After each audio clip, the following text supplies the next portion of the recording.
The Mysterious Affair at Styles by Dame Agatha Christie. Chapter 1. I Go to Styles.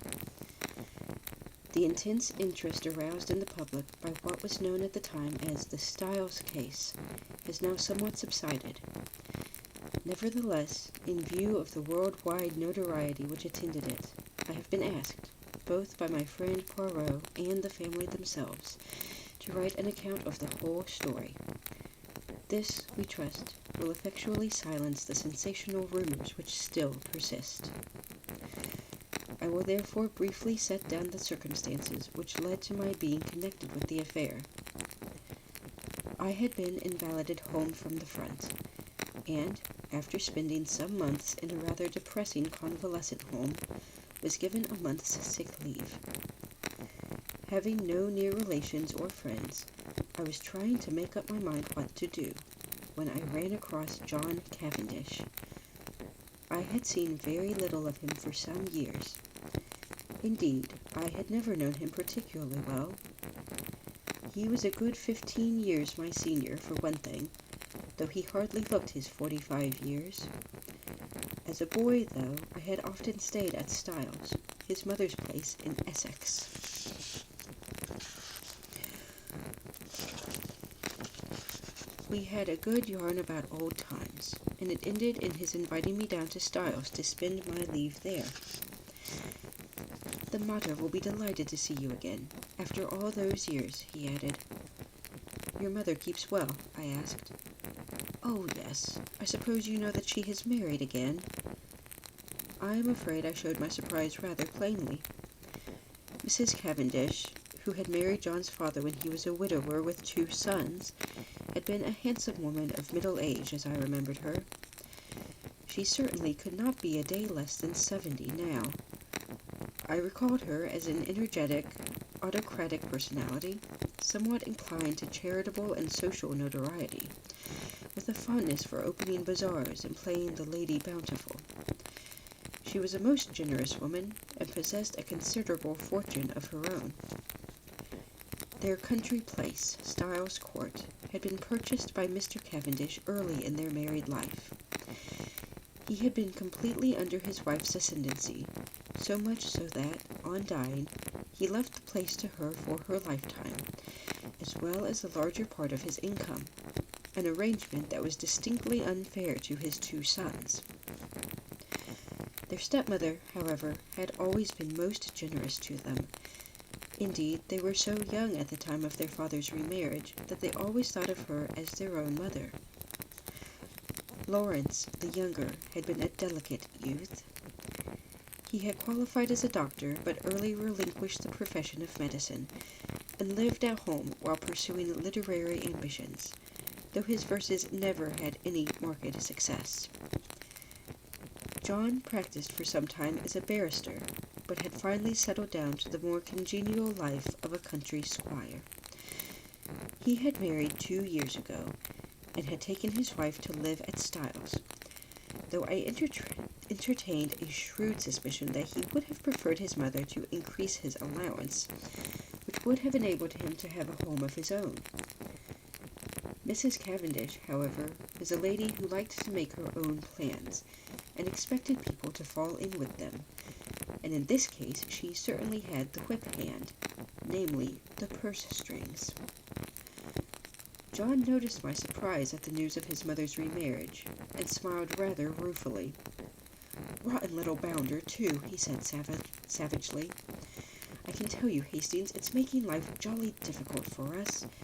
As for Evie, you remember Evie?" "No." "Oh, I suppose she was after your time. She's the mater's factotum, companion, jack of all trades. A great sport, old Evie. Not precisely young and beautiful, but as game as they make them." "You were going to say—" "Oh, this fellow. He turned up from nowhere, on the pretext of being a second cousin or something of Evie's, though she didn't seem particularly keen to acknowledge the relationship. The fellow is an absolute outsider. Anyone can see that. He's got a great black beard, and wears patent leather boots in all weathers.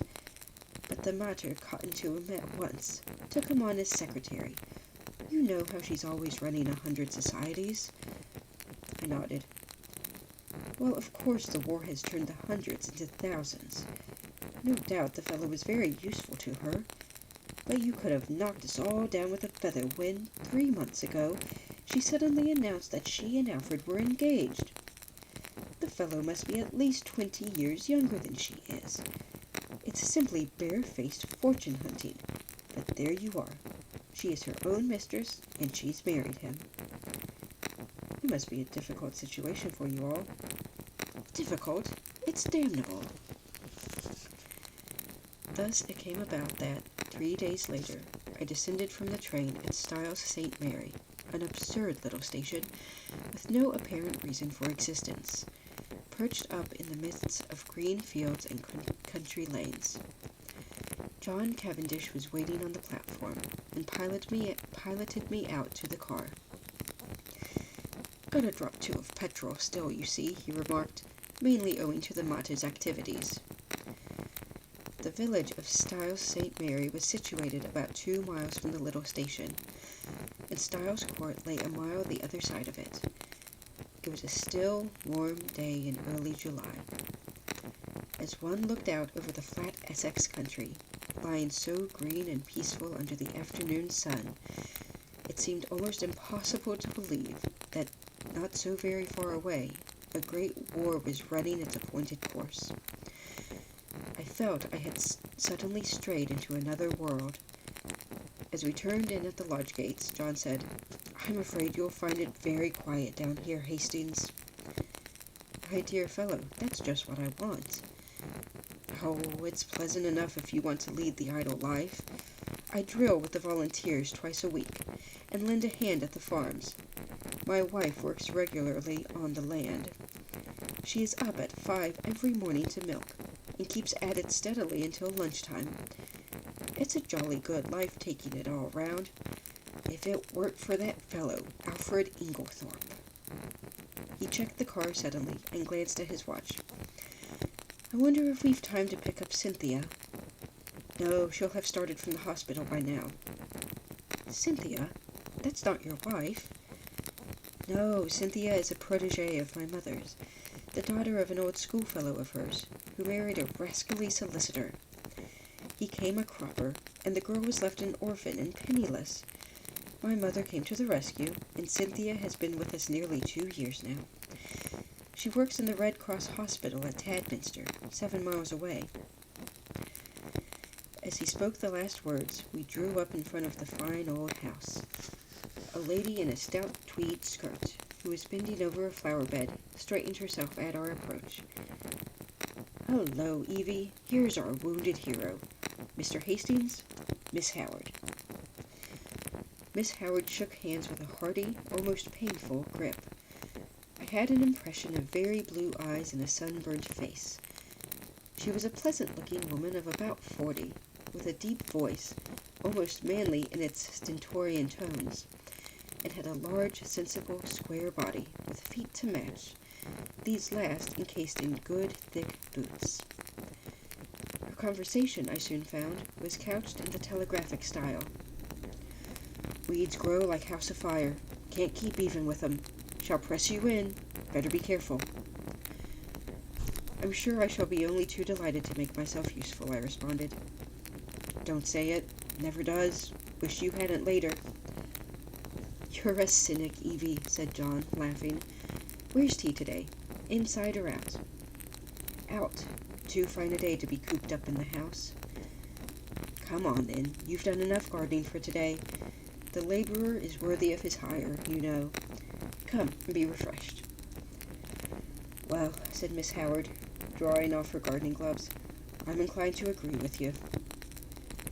She led the way round the house to where tea was spread under the shade of a large sycamore. A figure rose from one of the basket chairs and came a few steps to meet us. "My wife, Hastings," said John. I shall never forget my first sight of Mary Cavendish. Her tall, slender form, outlined against the bright light, the vivid sense of slumbering fire that seemed to find expression only in those wonderful tawny eyes of hers. Remarkable eyes.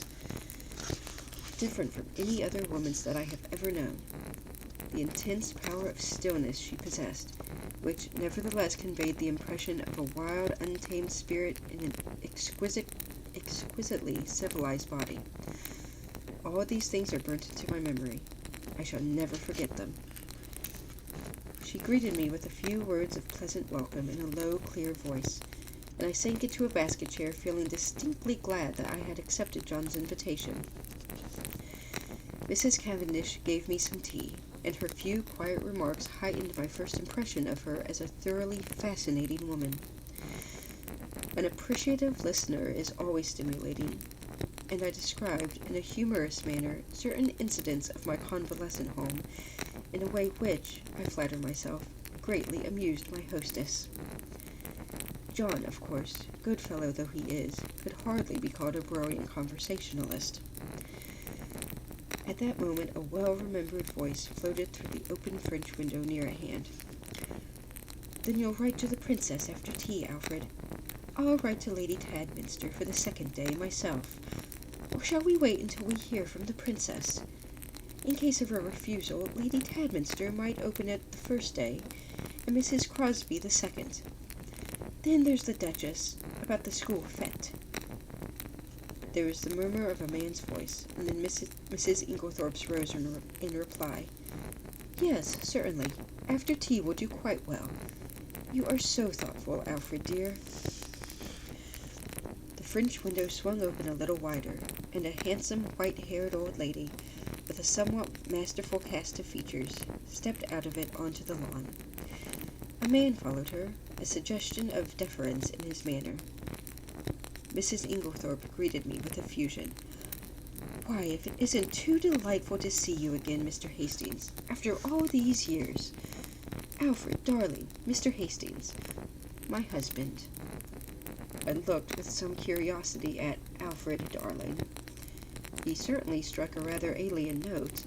I did not wonder at John objecting to his beard. It was one of the longest and blackest I have ever seen. He wore gold-rimmed pince-nez, and had a curious impassivity of feature. It struck me that he might look natural on a stage, but was strangely out of place in real life. His voice was rather deep and unctuous. He placed a wooden hand in mine and said, "This is a pleasure, Mr. Hastings." Then, turning to his wife, "Emily, dearest, I think that cushion is a little damp." She beamed fondly at him, as he substituted another with every demonstration of the tenderest care. Strange infatuation of an otherwise sensible woman. With the presence of Mr. Inglethorpe, a sense of constraint and veiled hostility seemed to settle down upon the company. Miss Howard, in particular, took no pains to conceal her feelings. Mrs. Inglethorpe, however, seemed to notice nothing unusual. Her volubility, which I remembered of old, had lost nothing in the intervening years, and she poured out a steady flood of conversation, mainly on the subject of the forthcoming bazaar which she was organizing, and which was to take place shortly. Occasionally she referred to her husband over a question of days or dates. His watchful and attentive manner never varied. From the very first I took a firm and rooted dislike to him, and I flatter myself that my first judgments are usually fairly shrewd. Presently Mrs. Inglethorpe turned to give some instructions about letters to Evelyn Howard, and her husband addressed me in his painstaking voice. "Is soldiering your regular profession, Mr. Hastings?" "No, before the war I was in Lloyd's, and you will return there after it is over. Perhaps either that or a fresh start altogether." Mary Cavendish leant forward. "What would you really choose as a profession, if you could just consult your inclination?" "Well, that depends." "No secret hobby?" she asked. "Tell me, you're drawn to something. Everyone is. Usually something absurd." "You'll laugh at me." She smiled. "Perhaps." "Well, I've always had a secret hankering to be a detective. The real thing, Scotland Yard, or Sherlock Holmes." Oh, Sherlock Holmes by all means. But really, seriously, I am awfully drawn to it. I came across a man in Belgium once, a very famous detective, and he quite inflamed me. He was a marvelous little fellow.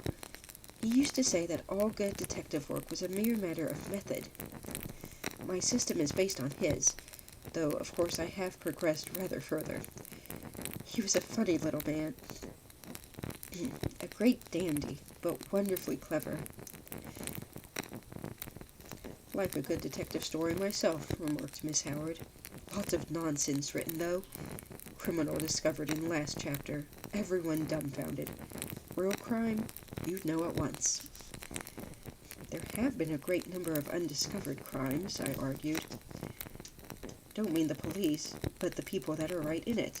The family. You couldn't really hoodwink them. They'd know.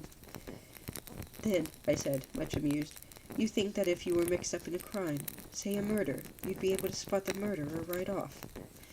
Of course I should. Mightn't be able to prove it to a pack of lawyers, but I'm certain I'd know. I'd feel it in my fingertips if he came near me. It might be a she, I suggested. Might. But murder's a violent crime. Associate it more with a man. Not in a case of poisoning.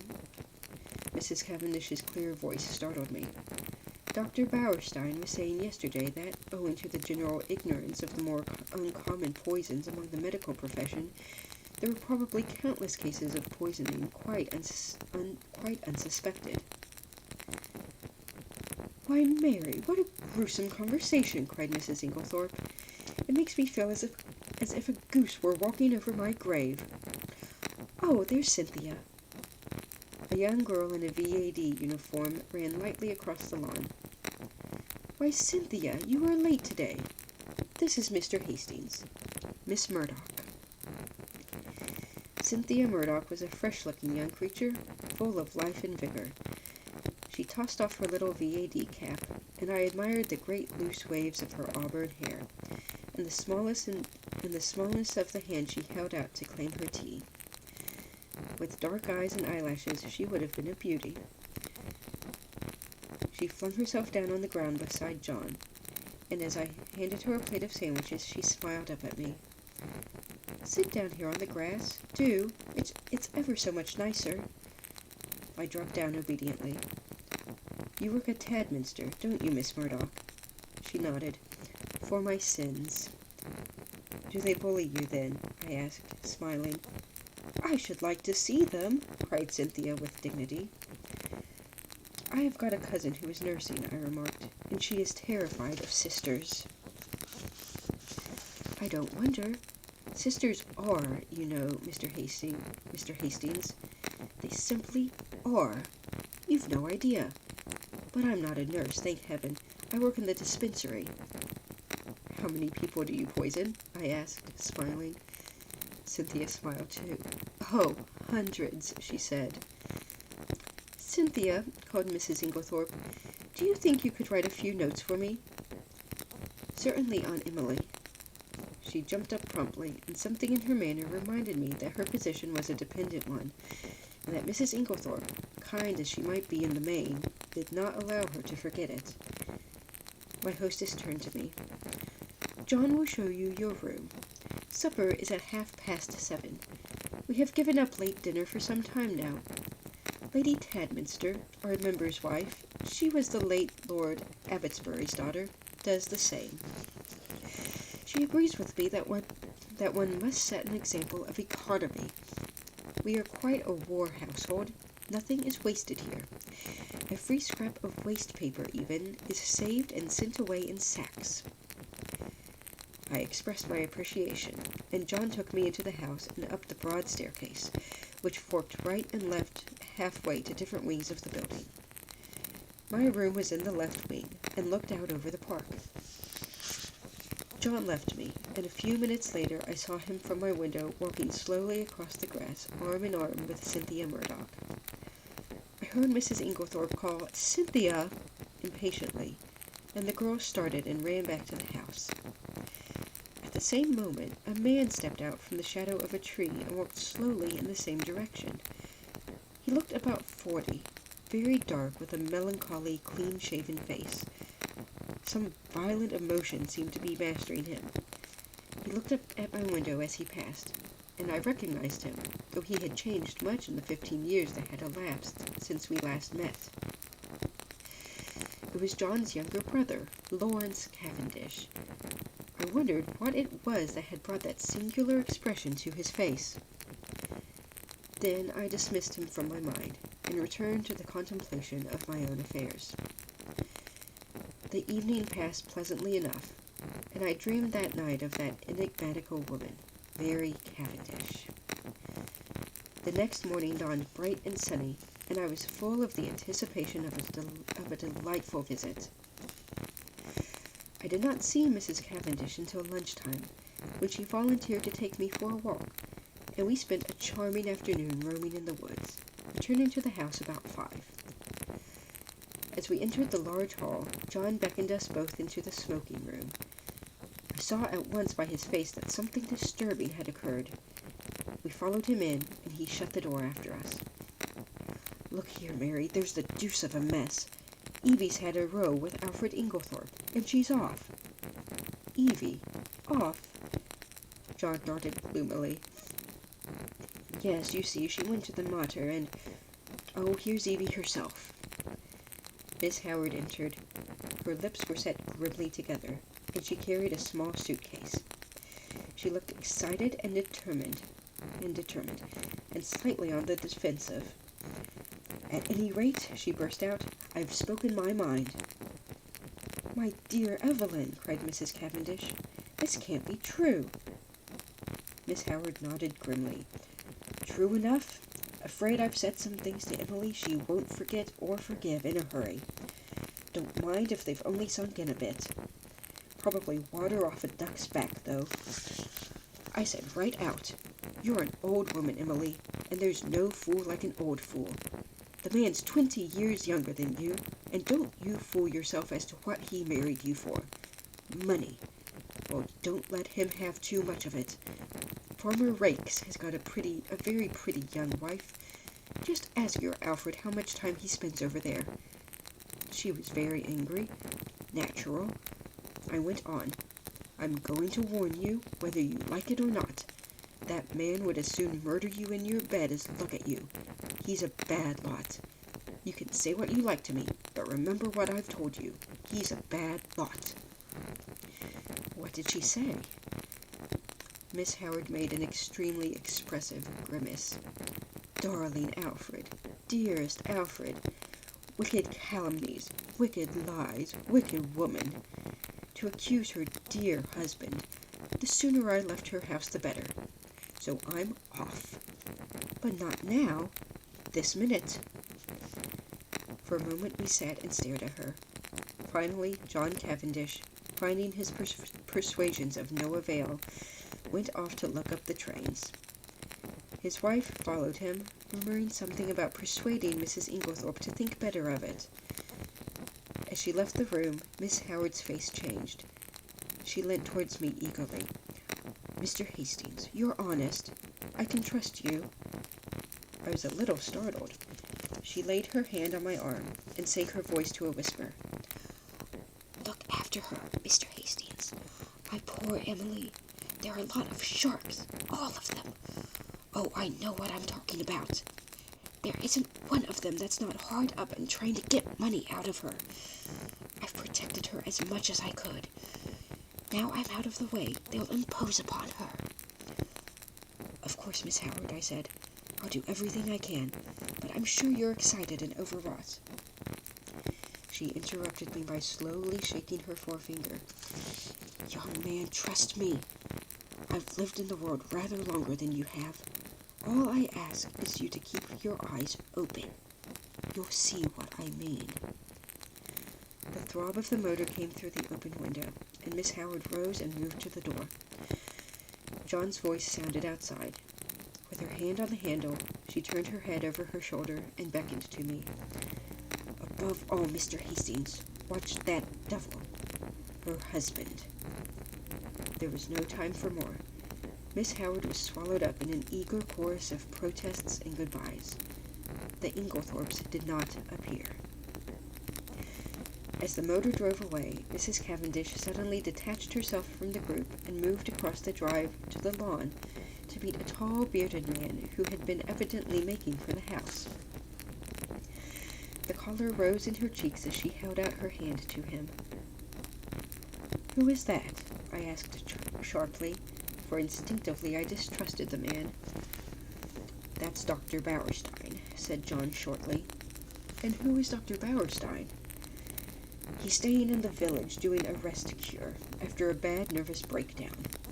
He's a London specialist, a very clever man, one of the greatest living experts on poisons, I believe."